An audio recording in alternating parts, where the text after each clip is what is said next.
Hello and welcome to the Icony Lectures. My name is Chris Wood. I curate the Icony collection and I research into matters mythological, legendary, historical and magical. In these lectures you will hear about all those sorts of things. About myths, legends and heroes like Robin Hood, who goes deep into the British psyche. The Golden Fleece and the Argonauts, tale of daring do from ancient Greece, and maybe also industrial espionage on the behalf of the expanding colonial Greek empire as it became. A tale also of strange emotions, of magic and of dragons. And from there to a rather more recent colonialisation, that of North America, with the tale of Pocahontas,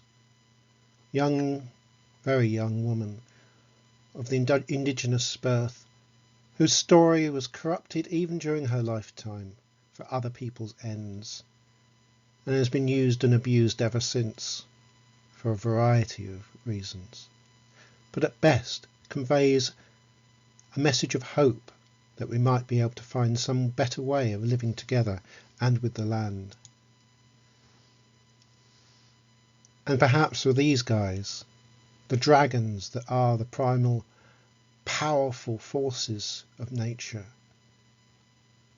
those great mythical beasts found in the West and in the East, so important to our mythologies, so important to our land.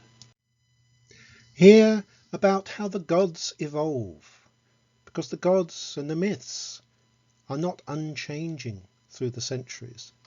They evolve with us according to our needs and the needs of the land. Here, for instance, is Nehelenia, from a Roman era votive altar. She's only really known from inscriptions on such objects found along the Dutch coast, clearly important to the North Sea, to traders and merchants and seafarers. She has also given part of her being to the modern idea of the goddess Ellen of the Ways, she who guides us through the woods, the tracks through the marshes, and the pilgrimage of daily life back into nature. Ellen of the Ways, who we need so much these days. And then there are other figures that tread an uneasy line between pagan spirit and monotheist displeasure. This is Lucifer, Epstein's sculpture at the Birmingham Museum and Art Gallery. Lucifer, light bringer, fallen angel, not Satan. But there's another figure, also not Satan, the devil of folklore, important to modern traditional witchcraft. Where do these figures come from and how do they evolve? And from one bronze face to another, here is Minerva at Bath.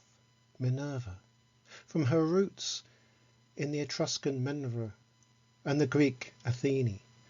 She's goddess of wisdom and of war and of healing, and seems to be the goddess of many springs and waterways. Who is she? How has she evolved? And now our modern deities. The horned god and modern paganism, one of his aspects is Herne the Hunter, yet Herne does not go back very many centuries. Shakespeare has a lot to do with his make-up. I will be exploring the evolution of modern deities. If we look to Egypt, we see a massive influence on modern paganism and modern magic. And the Egyptian deities are also excellent at moving around the world. The goddess Hathor, life, death and rebirth, music, abundance and joy, and of the Broads. I'll follow that up later. And the goddess Isis, Queen of Heaven, Queen of the lands of the Mediterranean. In the Roman Empire she became a universal goddess, and she took under her wing many others. She became a lifeboat of the gods, coming down the centuries, conflated for instance, with Artemis of Ephesus, who had to be unveiled to understand the science of nature. So Isis was of interest to Renaissance scholars who tried to look under the veil of nature to find out how nature works. But this way means that Isis has come down to us. The lifeboat of the gods can now come into shore. The gods can disembark, and we can know them again. Because paganism is about working with the land. There are many aspects of the past and the past of other places that have come to us, such as Cleopatra's Needle here on the banks of the Thames, a river which has become associated with Isis. And here another river, the Dee at Chester, the rainbow shining above. Rivers are power, power of nature.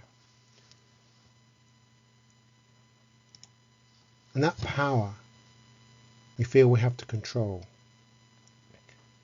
We see that in the symbol of St. George, pinning the dragon being those powerful forces of nature. We have to control nature, it seems. Which brings us back to the tale of Pocahontas. Can we find a way to work better with nature on a spiritual as well as a mundane level? Can we really re-establish our relationship with the natural world, its deities, its spirits? Relationship, perhaps, rather than worship. Seeing them as ancestors and brothers and sisters. Can we re-indigenize ourselves? I shall explore this. At the other end of the scale, perhaps, is the magic of objects. Those things you can hold in your hand, or, come to that, feel around you. Buildings are objects too. Here is an Anglo-Saxon comb, once held by a human being centuries ago, and marked to resemble binding. A visual thing, but a magical thing too. If it's bound, it's got to be good, to give you a perfect coiffure, or at least to make you feel comfortable. A clearly religious object is a rosary for devotion, connection with the divine. And here is a doorknob with an X. It's on a church, and it's likely the X actually marks the place as Christ's. And walls can have evil-averting marks, apotropaic marks on them, such as this daisy wheel. Buildings and smaller objects, they all have magic. And at the Iceni collection we have many objects full of magic. Some of them are obvious, like amulets, but these ones come from a long way away. They come from the Swat Valley in Pakistan and will be hung around the necks of buffalo and other livestock to protect them. And inside, the really efficacious part, the magical part, lines from the Quran, or dust from a sacred place perhaps. We have objects to do with mythology, symbolic objects. The souvenir saucer from Bury St Edmunds commemorates King Edmund, later Saint Edmund, protector of East Anglia, who, once decapitated by the Danes, had his head protected by a wolf, and he was of course the last of the Waffing line, the little wolves, kings of East Anglia. And on that saucer lies a Roman coin showing Romulus and Remus being suckled by a she-wolf, the foundation myth of Rome, symbol of the Roman Empire, but also the Roman Church. And the Anglo-Saxon kings picked that up because they wanted to be associated both with the glories of the Roman Empire and with being Christian kings. Everyday objects can have real magic, not only by that connection with our ancestors, But here, as in these bone scoops, each one has a blessing on it, the X mark, perhaps as a gift, or simply as a way of making sure that the object serves you well. And here, a more recent token, from the first Boudicca's Bracante of Norwich Pagan Moot in 2017, simple pyrography with Iceni on board, there to bring hope and prosperity to all involved.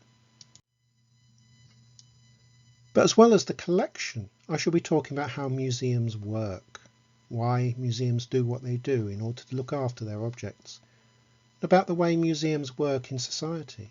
Now, as far as magical museums are concerned, our national, to use the jargon, will always be the Museum of Witchcraft and Magic in Boscastle in Cornwall. But most museums have something of magical, or at any rate religious, interest. Here's the British Museum, which is full of things of interest to magicians and to pagans. And some are even sacred places in their own right, such as here, the Roman Baths in Bath, where the goddess Sulis Minerva is definitely, very much definitely present. I shall be talking about how museums care for objects, how objects are stored and displayed, looked after, to ensure that they are there for future generations to see and even to use. So, please do sign up to the Iceni lectures on Patreon. Come and find out more about magic, mythology, history and legend, about objects and their magic, and how museums look after them, particularly in the Iceni collection. While you're at it, have a look at the Iceni collection website too, where there's lots of lovely information about the objects in the collection. Thank you for listening. Please sign up, but in any case, we wish you well. Hail and farewell.